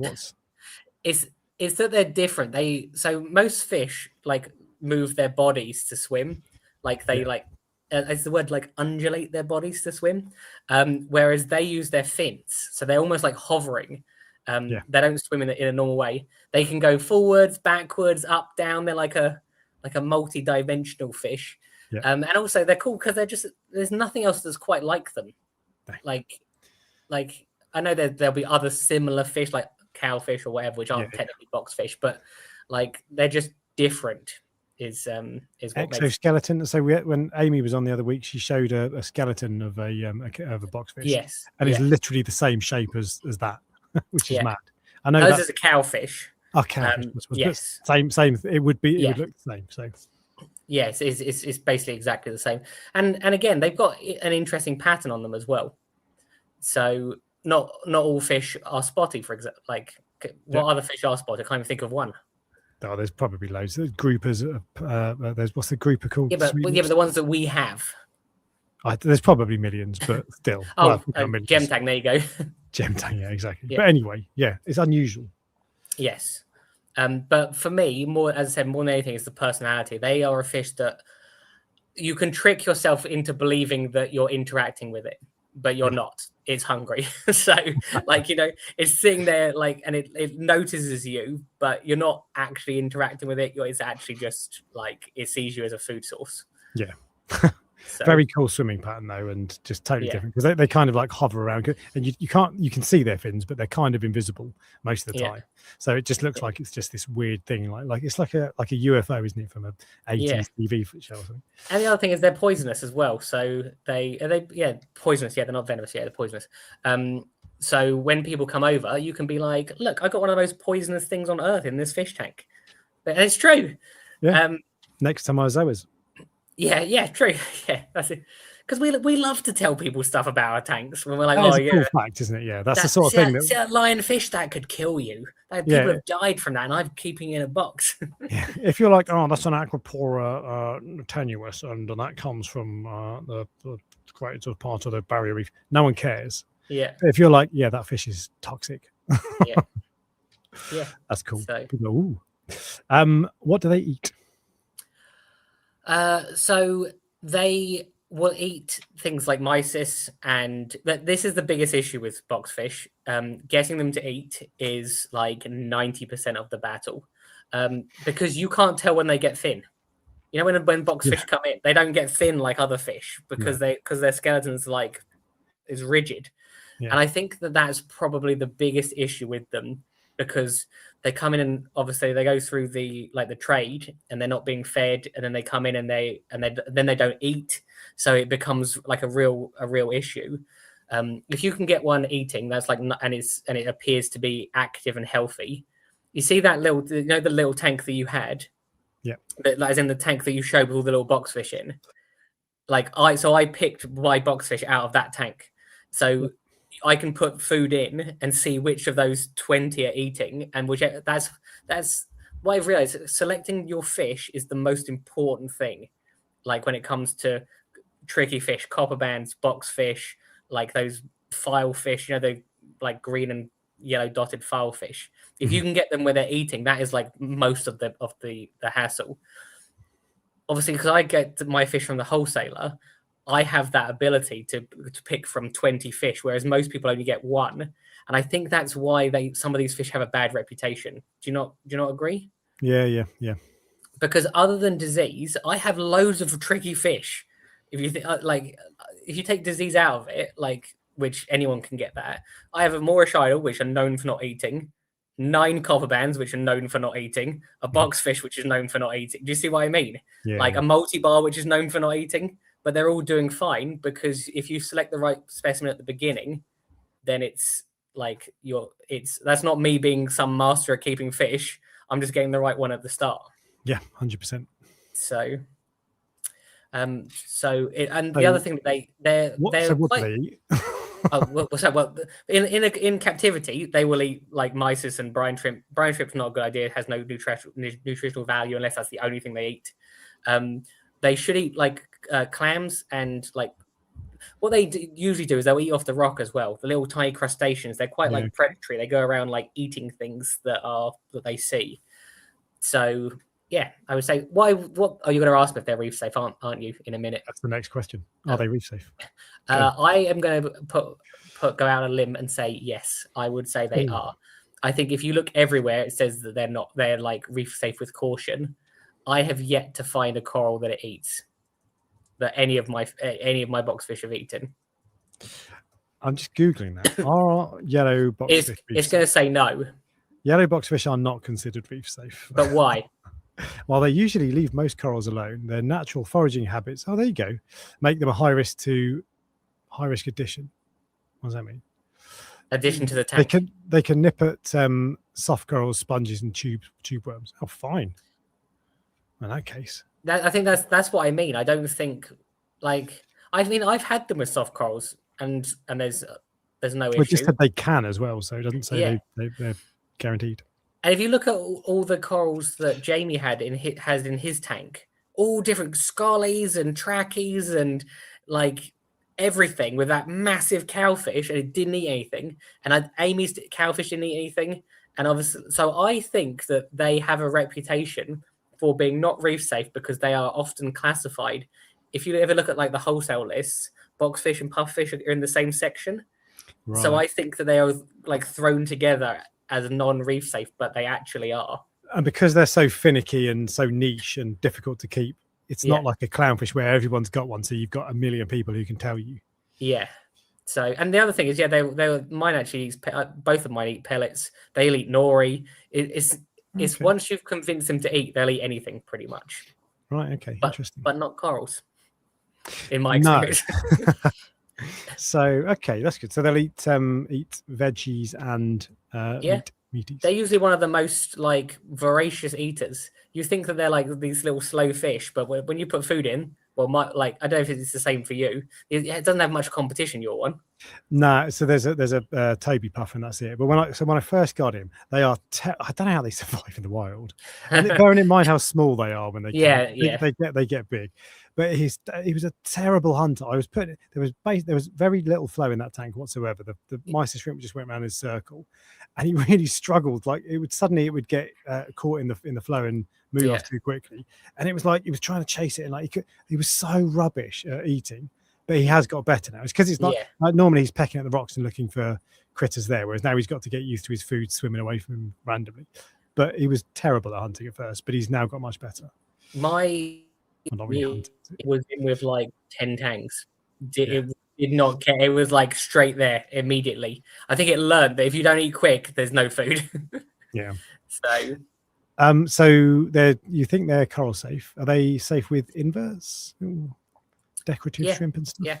Look, if it was something, you get these really tiny, like someone mentioned, sexy shrimp. So that's exactly mine doesn't mess. Not even sexy shrimp is what they've said. But I would have a large one possibly could eat something like that. But I would say no generally. The reason I say that is because you see them going around like trying to get copepods and stuff like that. They've got very small mouths as well, haven't they? It's not like a hawkfish that can open up wide. Yeah, but if they get to like, if no one has these, but when they get to like a foot long, I'm sure it could eat a sexy shrimp, is what I mean. True. Okay, but probably all right. Yeah. Minimum tank size. This is a difficult one because I thought about this when I because if you Google it, it says 250 liters up to like 400 liters. But if you look at the ones that we have, which are like the size of a pea, you don't need that size tank. No. And they grow incredibly slowly, don't they? I'm assuming yours hasn't grown at all, probably. If I looked at photos from day one and now, maybe I could tell a difference, but he's tiny still, and I've had him 6 months. So, well, if you had a sailfin tang that was comparison, like not that small because they don't really come in that small, but like equally that size, if you see what I mean. In 6 months, it would be massive. You'd notice a significant difference. Because they have a much faster growth rate. So I would say that they are very slow growing. In 7 years, mine never got more than like 2 inches, and I've never seen a big one. It's funny because I don't. Let's see what yellow boxfish live aquarium, because I'm sure they will say it gets up to like 18 inches or maybe even bigger than that. But you always see that, don't you? So let's see what they say on maximum size 20 inches, so over 1.5 feet.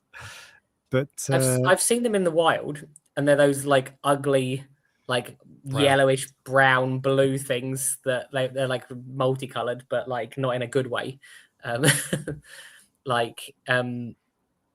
But I've never seen one like that. Well, I suppose I don't know what's like at what point they change color, because I've never seen one that's bigger than like probably 2.5 inches, 3 inches ever. Not the wholesaler, not.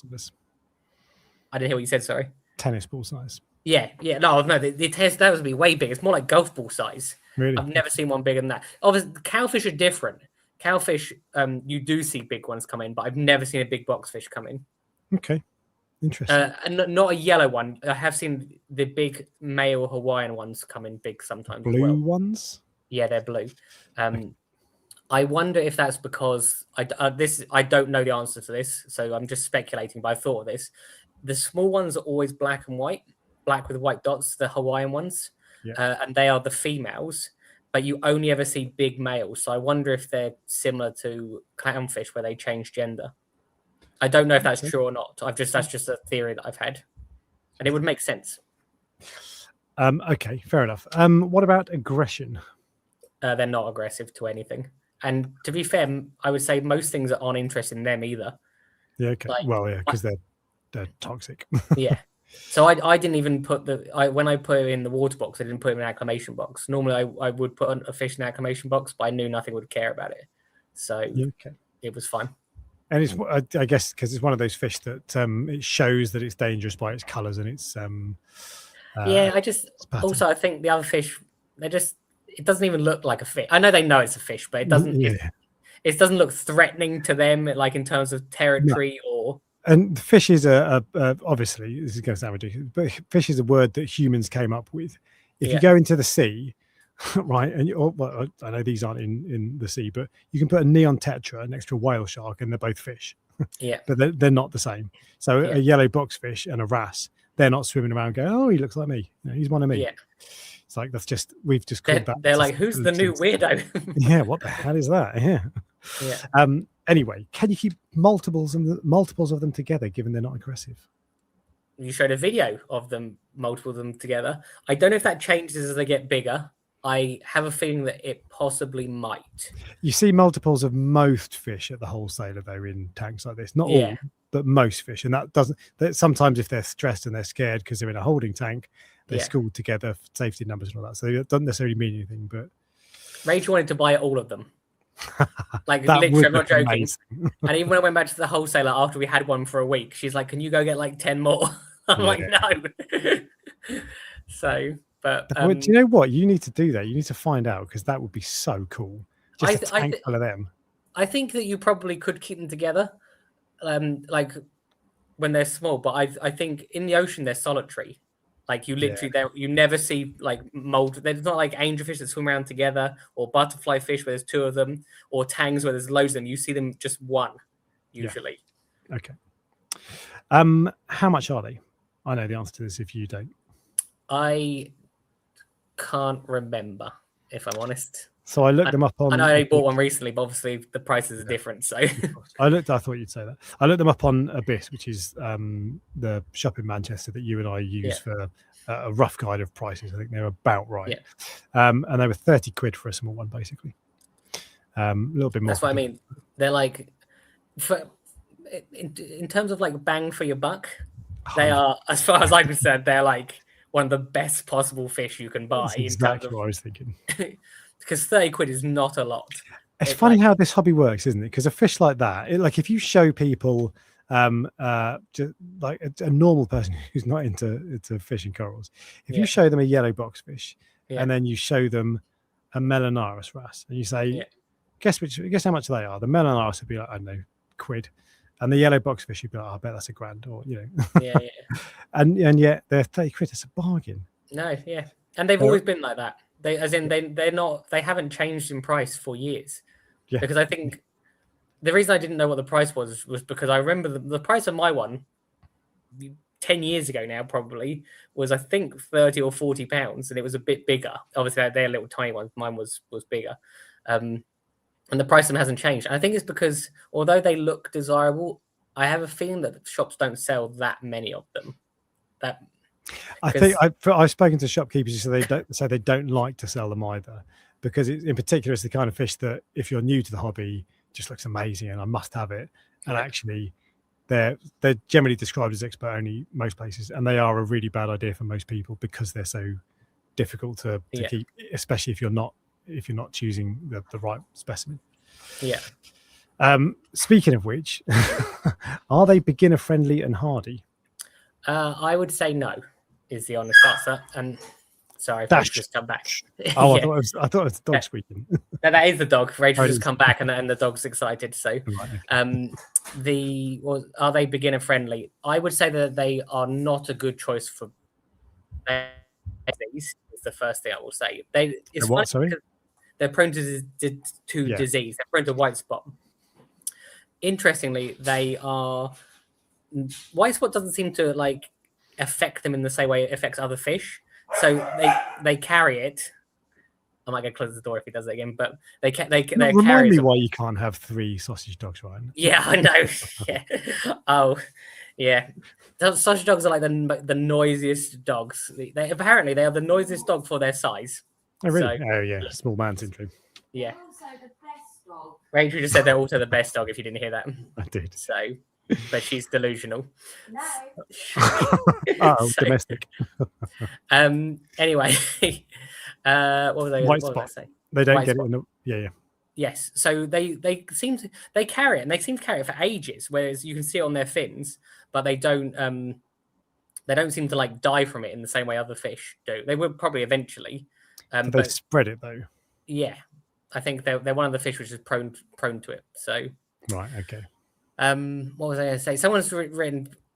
Oh, no, so why they are? What other reason they're not beginner friendly? As mentioned, you can't see how healthy they are based on looking at them because they don't lose weight. If you see a mandarin or whatever, you can see they've got a really pinched belly. They're just like thin in the middle. But so that's obvious, but you can't see. Yeah, or the same with a most tang. You can see with a tang if they're skinny or anything. But with these you can't.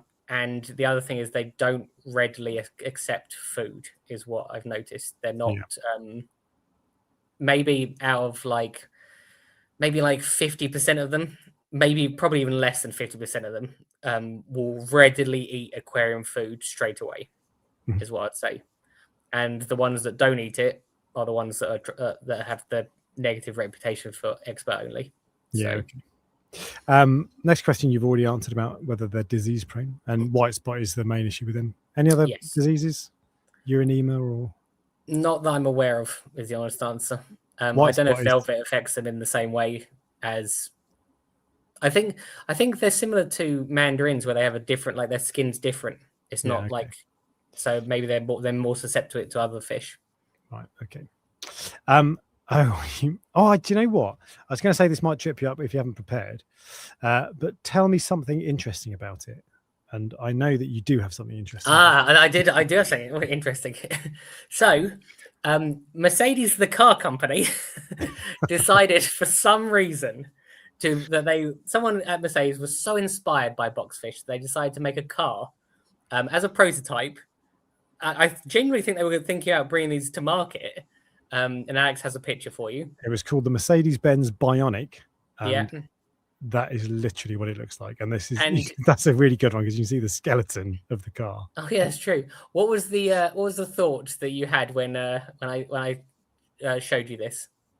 I can't. Were they drunk? What did I say? I can't remember. Basically, it was a terrible idea. It probably cost them a lot of money because. Oh yeah, it's awful. Like, obviously, looks ridiculous. Yeah. Like what the hell are you thinking? There are cars that do look like that, so maybe there's a niche that they were trying to get into for families or something. But it is an ugly car. Really cool fish, not so good car. And this is 2005 as well, so it's not that long ago. It must have cost them a fortune because making they didn't like bring it out, but making a prototype car, I'm sure, isn't cheap. Anyway. No, yeah, I'm sure. They obviously had some money to waste. They probably had like a research and development fund that was left over that they had to like use, otherwise next year they won't get the same amount. Exactly. Yeah. Anyway, so there you go. That is something very interesting. I had no idea about that. So I'm into cars, and I've never heard of that car. Yeah, Fiat, it looks a bit like a Fiat Multipla, but like a funny version. Anyway, don't know what that is. You don't want to know. So that's it. So the final question then is: should you get one? Would you recommend it? No, is what I would say. I can't tell you why I would say I think no. It's just, you know how sometimes you just get a feeling inside you and you go, I don't want to encourage people to get these. So the answer is no. The only thing that we haven't mentioned is that they obviously do have a toxin in them. Don't sue me. Remember, there's no facts here. But a lot of people have like a lot of fear for them, where if they die, they're gonna kill the whole tank. I have yet to meet anyone or know of anyone that's actually happened to. Yeah. Sadly, my boxfish died in a stressful way. So if ever there was going to be a time where it was going to release the toxins, that was because it got stuck to a power head. I know we've had this conversation power head on there. Yeah, it was a prototype. Yeah. So if they was going to release his toxins, that's when he would have done it. And he didn't. So And I've also had one that died, and I never found the body. You know, occasionally you get a fish and it just disappears. Yeah. Which is, it must be somewhere, because obviously it'll be a cube if you think about it. So yeah, The worst example I ever had of that was when I was my first ever tank. I quarantined from day one, and my quarantine experience put me off. It was a peacock wrasse, and I put a little a plastic tub of sand in there with him, so he had somewhere to sleep. Yeah, it disappeared, and they disappear for days on end, sometimes anyway. But it disappeared, and I hadn't seen it for about a week. So I was like, I'm going to have a look. And it was a quarantine tank, so it was bare. There's nothing in there. It was just a box of sand. I pulled the sand out and I emptied it all out onto the base of the tank, expecting it to come out, and I pissed off. It wasn't there. Yeah. It wasn't anywhere in the tank. There was no cleanup crew in there to eat it. It wasn't in the plumbing. It wasn't in the filter. What the hell happened? Didn't jump down the back. And now I looked on the car. Did it teleport somewhere? Like, ridiculous. Anyway, but yeah. So it's unlikely. One of those things that it sounds like it's a risk, but the reality is highly unlikely. See, look, so someone just said, look, these little boxfish will poison your whole tank if they get stressed for any reason. I watched all my fish drop dead within seconds as a salesman never added that bit of information. Is there any possibility that all your fish were dropping dead for another reason and that's what killed the boxfish? Because, as I said, I've had one that's died in the tank that not a stressful way, and never found the body, never killed anything. And I've had one that got stuck to a power head, which is a very stressful time for a fish, and it never killed anything. And I've known a few other people that have tried this, and it's never been an issue. I always wonder, they do have the toxin in them, yes, so do zoas, but the toxin that kills the zoas, that is in zoas, fish eat, is toxic to us, but I don't know if it's toxic to other fish. Do you see what I mean? Yeah. So, I don't know. I was thinking about zoas, because that's one thing I regularly get comments on, is people ask about zoas and they say, oh, I'm researching the hobby, but I'm really worried about having zoas because I don't want my family to die in this. And it's like, it's fine, just don't worry. Yes, it's a theoretical problem, just don't boil them. and it's fine, just don't worry. It's just not a risk. Yes, there is theoretically a risk with some of them, but it's just not it's never going to be a problem. I'm not saying that it definitely can't happen. I'm just saying, in my experience, and obviously I know lots of people, so like, you're exposed to lots of people in the hobby when we do what we do. It's just not something that I've ever had where it's been an issue. Yeah, there you go. So fine, there we go. That is the official full, what do I call this, the complete yellow boxfish care guide. You now know everything there is to know about a fish that you shouldn't buy. Yeah, what a waste of time. True. All right, well, that means that we are on to the Prestige Reef Fish of the Week. Yes, which is related. Because we're doing boxfish, I thought I'd pick something that was similar to a boxfish, so I've gone for a scrawled cowfish. I've never heard of this. Neither had I. I googled fish that are similar to boxfish. Interesting. And that's how I came up with that. And I thought to myself, that's interesting, because it's got. It's I think when it's younger, it's more like brown, and then as it gets bigger, it turns into a cooler color. But it's basically a boxfish that's had his head shut in the door. It's like a triangle shape, isn't it? There's a big wrasse that's really expensive that gets big, that looks like that, yellow and blue. What's it called? It's quite rare. Oh God, it's not a Melanaris. Sorry, it's not a. It's not Lenardi. Is it Lenardi wrasse? Lenardi, yeah. Lenardi, yes, Lenardi, isn't it? Yeah, it looks a bit like that. Yeah. Kind of. Yes. I can't tell you any more information other than what I've already told you, because I imagine they're the same care requirements.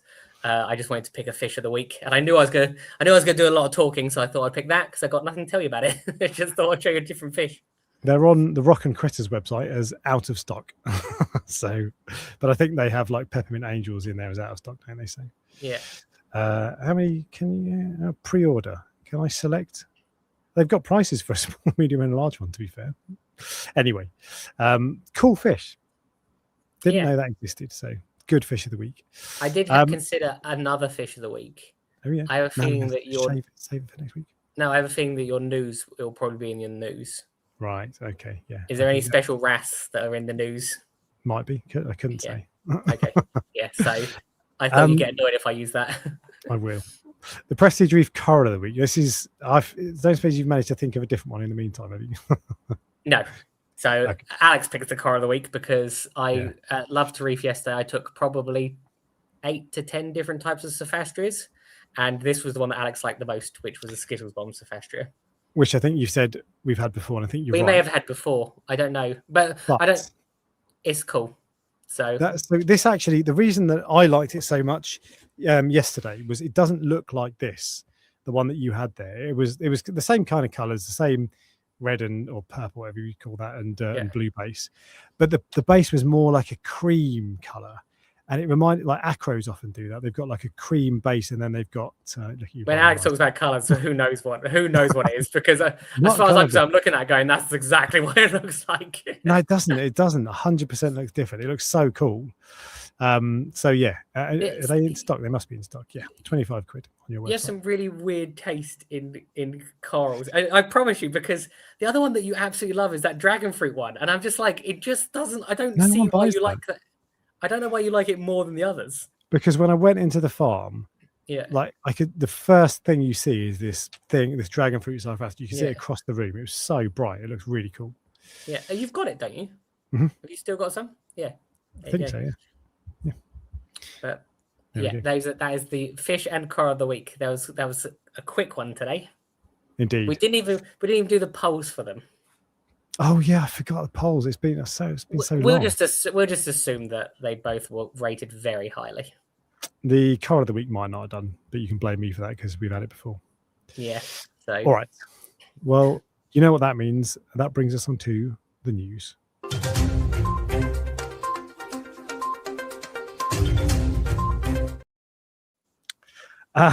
There's not much news today. Oh, isn't there? I thought there was. I did think that with having been off for 3 weeks, the world would have moved on. But on the Reef Builders homepage, for example, the 4th article still is Dr. Tim getting sued for stealing money from profit. The guy that was putting comments on every single one of his posts has given up. Oh, really? Yeah, someone was writing about that on every single post, and they weren't deleting them. But he's just stopped doing it now. So yeah, okay. So it's just blown away. I do find it weird that hasn't. Maybe it's a story that's going to take time to. It seems to have gone back to literally like people are commenting actually on the topic now. So like not on that topic, on just whatever he's talking about. Everything just blows over. Everything does. It's true. Anyway, the one piece of the news that is new is the cleaner ass news, Ryan. Yeah, that's what I was going to have as the fish of the week, because that's quite a cool fish. There's been a shake-up of the taxonomy. So what they call it, cleaning up the cleaner ass, 2 new species and a massive genus shake-up. So I can't remember which one's with the new species now, but I think it's that top one. But I can't remember what it's called. Oh, if you scroll down, it tells you. Yeah, those are the 2 new ones. That one above. Oh, okay, that one. So that looks very similar to the existing one, the cinnabar cleaner ass, and then the goldenrod cleaner ass. But yeah, and they've done a shake-up of the genus, and they've reclassified them. And this is all the old taxonomy and the new phylogenomic framework. I don't know, and it's talking about genus and complexes. I don't understand taxonomy, and if I'm honest, I find it really boring. I don't know if other people find it interesting. I'm sure some people do, but it looks like it took quite a lot of work, to be fair. And these are, I don't know if it's bone structure. And you're belittling it at the moment. It took quite a lot of work, but this is boring. Waste of time. Well done. But no, and there are 2 new ones though, which you cannot currently get in the hobby, and you shouldn't get any cleaner ass at all, because they're taking them away from the reef is very harmful. Because there's not billions of them, and they perform a function of cleaning parasites. But not the function that we want. They don't eat white spot, which is what most get them for. Yeah. And also, they annoy your fish. Like what usually happens is they will clean one fish in the wild, and that fish will leave for a week and then come back and get cleaned again. They are relentless because they're also hungry a lot of the time as well. Yeah. In our tanks, so they are really, really not a good choice. They're really bad for things like pufferfish, and they used to stress my hawkfish out as well. They also they peck at clams, and they're like that friend that's a bit too friendly. Exactly.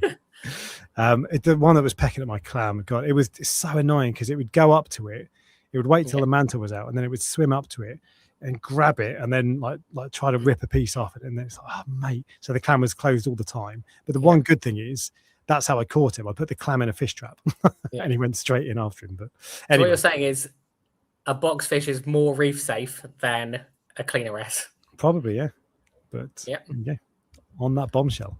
But I think that's the end of the year. I don't think you're not aware of any other stuff. No, but the only thing we spoke about cleaner S before, and remember I said that they I think only like 7 or 8 animals are able to identify themselves in a mirror, and that cleaner S are one of them. Did you know that? Do you remember that conversation? You might have told me that before.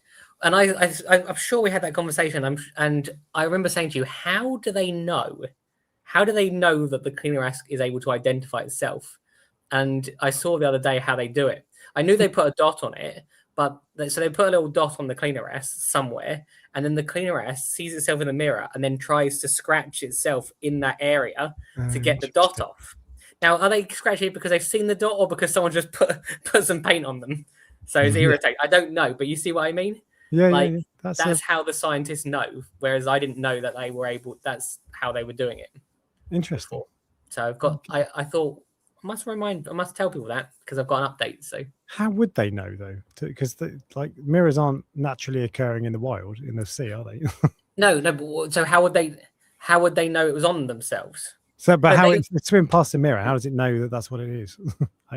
Well, no, it looks itself in the mirror. It sees the red dot that the scientist has put on it, and then it goes to try and scratch the red dot off. But what I'm saying is most fish will swim past the mirror and they'll be like, oh, look, that's another fish. I'm going to go and attack it. So why is that? Well, it's just a different brain, I guess. It just basically it's clever if it can go past the mirror when all other fish are stupid and think it's another fish. And think so that's why they're classified as, if you put a red dot on a yellow tang, it doesn't notice. Yeah. It's basically that's the other thing that's mentioned about the boxfish as well. I know we've moved on, but I think they're more intelligent than other fish. Oh, really? I'm absolutely like convinced they're more intelligent than a copper band. Yes, copper bands are thick as shit. they're like the dumbest fish. But I would say I really, really think that they are one of the more intelligent like fish, because they very quickly learn that you're food quicker than other fish, I think. Okay. So that's just I've not done any tests. I've not put a red dot on it. That's just it's just anecdotal. There you go. Well, on that anecdotal bombshell,